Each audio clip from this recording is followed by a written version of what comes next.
السلام علیکم. محمد عزیز صدیق اپنے پروگرام پولیٹیکل ڈائریز کے ساتھ حاضر خدمت ہے. 17 جولائی 2024 اور بدھ کا دن ہے، 10 محرم الحرام.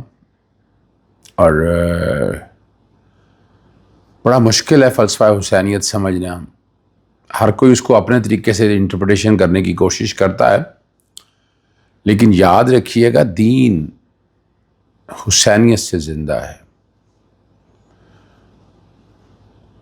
قربانی کا نام ہے. یزیدیت و طاقت کے زور پہ، اکثریت کے طور پر، اور اپنی مرضی سے طریقوں کو لے کر چلنے والی تھی. تو یزیدیت تو تھوڑے سے عرصے کے لیے، کب تک آپ چلاتے رہیں گے؟ پاکستان تحریک انصاف کو بین کرنے کے جو خواب دیکھنے والے، آج کوشش کروں گا میں اس پہ آئینی اور قانونی پوزیشن آپ کے سامنے رکھ دوں. چونکہ پروویڈنٹ فنڈنگ کے کیس میں سپریم کورٹ کے سامنے میں پیش ہوتا رہا ہوں. انور منصور صاحب الیکشن کمیشن میں اس معاملے کو دیکھنے صرف ایک سیاسی جماعت کو نشانہ بنایا جاتا ہے. اس پہ گفتگو ہوگی اور ایڈ ہاک ججز کے بارے میں اب چیزیں بہت تیزی سے آگے بڑھ رہی ہیں، اور ایجنڈا بڑا وضاحت کے ساتھ بڑے واضح طریقے سے سامنے آ رہا ہے. کچھ چیزیں ذرا سامنے آ گئی ہیں، وہ میں آپ کے سامنے رکھ دوں گا. اور صرف ایک بات شروع میں کہہ دوں کہ پاکستان تحریک انصاف کا فیصلہ ہو گیا ہے کہ مخصوص نشستوں کی لسٹ نہیں داخل کی جائے گی. چونکہ وجہ لسٹ نہیں داخل کرنے کا کہا ہے نا سپریم کورٹ نے. اور پہلے پارٹی ایفیلیشن، ڈیکلریشن، ایفیڈیوٹس، اور اس کے بعد پارٹی اپنا سرٹیفکیٹ دے گی کہ یہ ہمارے کینڈیڈیٹ ہیں. فیصل امین گنڈاپور اور صاحبزادہ حامد رضا کا کہ یہ سنی اتحاد کونسل کی طرف رہیں گے، لیکن یہ باریک معاملہ ہے.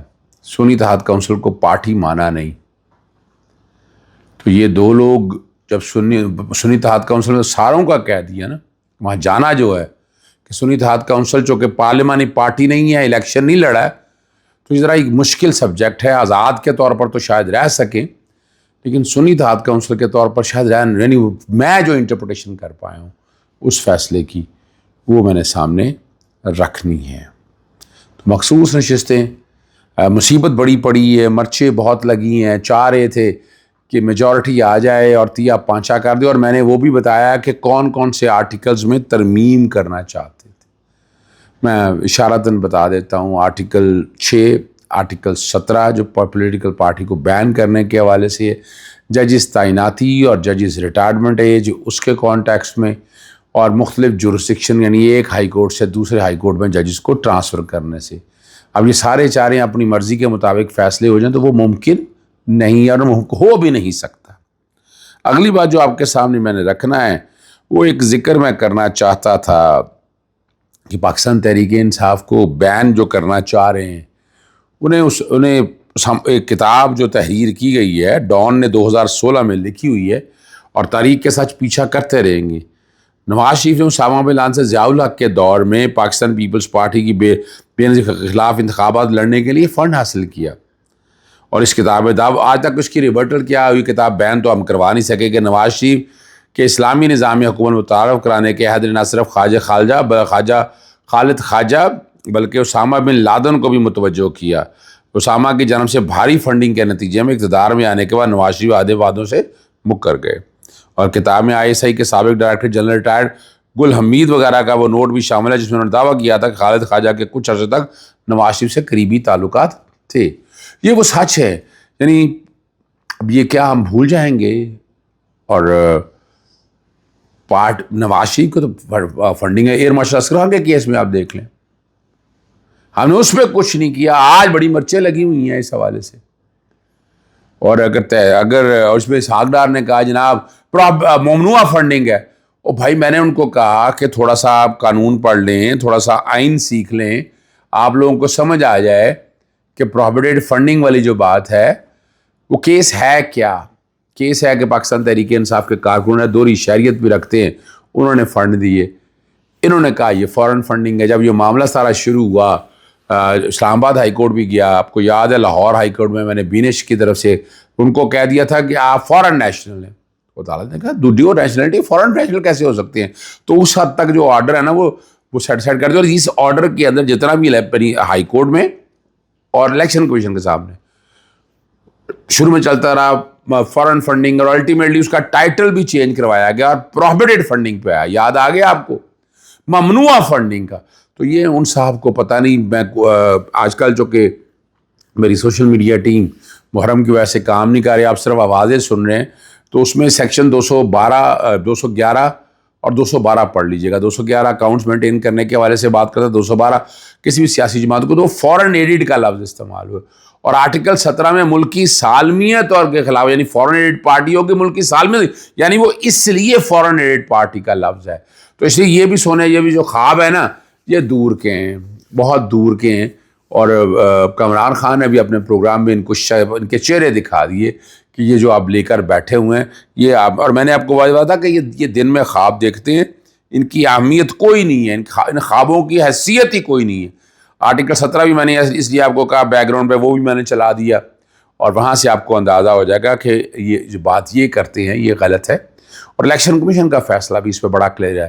6 سالوں سے وہ پروویڈنٹ فنڈنگ کو فورن فنڈنگ میں کنورٹ کرنا چاہیں تو علیحدہ اس میں یعنی. اور باقی سیاسی جماعتوں کے بارے میں پتہ نہیں وہ یاد ہے پارٹی رشوت کے پیسے پارٹی کے فنڈ میں، وہ سارا وہاں کیا کیا ہے الیکشن کمیشن کے. اگر جانبدار نہ ہوتا تو اب تک یہ سارے معاملے سیٹل ڈاؤن نہ کر لیے ہوتے، لیکن نہیں کیے. چلے میں آخر بھی آپ ایشو کی طرف چلتے ہیں. تاریخی طور پر ہم کو یاد ہے chief justice Peshawar high court جب ان کی تعیناتی سپریم کورٹ میں آنا تھا تو ان کو نہیں ایلیویٹ کیا جسٹس قاضی فائز صاحب نے. نام انہوں نے خط بھی لکھا جو آج بات کر رہے ہیں نا. اور یہی چیف جسٹس آپ کو یاد ہے ان کو صوبہ سرحد کی حکومت لگانا چاہتی تھی کسی جگہ، انہوں نے انکار کر دیا. آج ہم پریشر ڈال رہے ہیں کہ جناب سوشل میڈیا کا دباؤ ہے. سوشل میڈیا سچ بتا رہا ہے بھائی، دباؤ کی کیا بات ہے. یعنی ان 4 ججوں میں مشیر عالم پیچھے ہٹ کے مقبول باقر بارے میں سن رہے ہیں، لیکن ابھی وہ کہا جا رہا ہے کہ نہیں، لالچ تو ہوتی ہے نا آدمی کو نوکری کی ہو، حالانکہ ریٹائرمنٹ میں پیسے مل رہے ہوتے ہیں، لیکن کہیں نہ کہیں تو ایسی بات ہے نا. یعنی اس کو بندہ اس کانٹیکس میں لے کر چلتا ہے نا. نگران وزیر اعلیٰ لے، فسائیت کا دور رہا، کرپشن کی انتہا رہی، تو ان سے کیا امید رکھیں گے جسٹس مقبول باقر سے، جنہوں نے پولیٹیکل انجینئرنگ کی بڑی بات کی تھی. اور جسٹس مظہر عالم میاں خیل آپ کو پتہ ہے اپیلیٹ ٹرائیبیونل کمپٹیشن کمیشن کے اس وقت چیئرمین ہیں، وہ پہلے ہی نوازے گئے ہوئے ہیں اور نوازنے کے لیے مزید تیار ہیں. انہوں نے میں بڑا حیران ہوتا ہوں، انہوں نے اس وقت جب نو کانفیڈنس موومنٹ کے حوالے سے جو بات کی نا، ہمارے دوست عمران وسیم بات کرتے ہیں بڑی ڈیٹے میں، اور بھائی جب ایجنڈا ایک طے ہو، ایک فائنل ہو، بھی ان کا مائنڈ بڑا کلیئر تھا کہ وہ پاکستان تحریک انصاف کے خلاف کوئی ایکشن لینا چاہا. حالانکہ انہوں نے سپریم کورٹ کے جج تھے، آرٹیکل 6 پڑھا ہی کبھی نہیں آج تک. یعنی وہ آرٹیکل 6 پڑھ تو لیتے، جیسے جیسے قاضی فائز صاحب کئی دفعہ ایسے بیٹھے بیٹھے بات کر جاتے تھے، کبھی غور ہی نہیں کیا. اس میں اب ان ججز کے کانٹیکس میں ایڈ ہاک ججز کے کراچی بار ایسوسیشن کا بھی آپ کے سامنے خط آ چکا ہے. انہوں نے بھی اس کو کہا عدلیہ کے، اور کہتے ہیں وکلا کو کیا کرنا ہے، لکھا ہوا وکلا کو تعینات کرتا، وکلا کو کیوں نہیں تعینات کرتے، یہ کرنا ہی ہے کوئی ڈاک جج. اور یہی میرا سوال تھا کہ یہ 4 ججز اور یہ 4 ججز کیوں. اور جسٹس قاضی فائز صاحب بڑا کہتے تھے کہ جناب اس کے لیے جوڈیشل کمیشن کے رولز بنیں گے، 3 تعیناتیاں نامینیشن ہوگی، ان میں سے ایک لیا گیا. 4 نام آپ نے دے دیے، چاروں کو 3 سال کے لیے نوازنے کے لیے، تاکہ آپ کا سپریم کورٹ پہ قبضہ رہے. اور کیا وجہ ہے، اور کیا وجہ نظر آتی ہے. پاکستان بار کونسل کے 7 ممبران جو ہیں انہوں نے بھی ایڈ ہاکزم کو مسترد کر دیا، ان کی طرف سے بھی خط آ چکا ہوا ہے.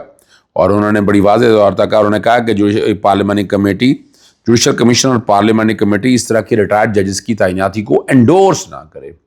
اس کا مقصد دیکھیں، ایک بات بڑی واضح ہے، کیا ہے کیا وہ ججز کیا، یعنی ان دیکھیں میں نے پہلے بھی کلیئر کی تھی، پھر کہہ دوں گا باقی ساری میری بات کو بعد میں. سب سے پہلے میں نے یہ بات کہی تھی کہ اس سے اپنا مخصوص چیزوں پہ کوئی فرق نہیں پڑے گا. مخصوص نظر ثانی تو اسی بینچ نے سننی. یہ تو بڑا بگر پلان ہے. بگر پلان کیا ہے؟ بگر پلان یہ ہے کہ آپ پاکستان تحریک انصاف کو بین کرنے کا جب معاملہ آئے تو اپنی مرضی کے ججز میجورٹی ہو اور وہ آپ بین کر دیں. جب بین کر دیں گے پارٹی سے ساری سیٹیں لے لی جائیں گی. جب سیٹیں لے لی جائیں گی تو مخصوص چیز سے جو کچھ بھی ہے سارا کچھ چلا جائے گا ان کے ہاتھ سے. اور پھر وہ اکیلا بیٹھ کر آپ تو آپ پہ جو مرضی آئینی ترامیم کرتے ہیں. تو یہ بگر ایجنڈا ہے. اور اس پہ وکلا تحریک کی طرف سے کال شروع ہو گئی ہے. وکلا اس پہ سڑکوں پہ بھی نکلیں گے, بھرپور احتجاج کریں گے, لیکن یہ فسائیت نہیں قبول کریں گے. اور آپ کو تاریخی طور پر یاد رکھوں نا, یہ اپنا خالی سیٹیں رکھیں, اس وقت نہیں خیال آیا کہ پینڈنسی ہے. آج کیوں پینڈنسی کا خیال آ گیا؟ یہ بڑا واضح سوال ہے. یعنی جب سے جسٹس قاضی فائز ہے اس وقت پینڈنسی کا خیال نہیں ہے, اب کیوں پینڈنسی کا آ گیا؟ تو اور اس موقع پہ کیوں آ گیا؟ تو پھر سوالات اٹھتے ہیں, اور وہ سوالات جائز ہیں, غلط نہیں ہیں. یعنی ایسا نہیں ہے, میں نہیں سمجھتا اس وقت ضرورت ہے کوئی. یعنی اگر بہت ضرورت تھی تو ہائی کورٹ میں ججز آج تک تعینات کیوں نہیں کیے گئے؟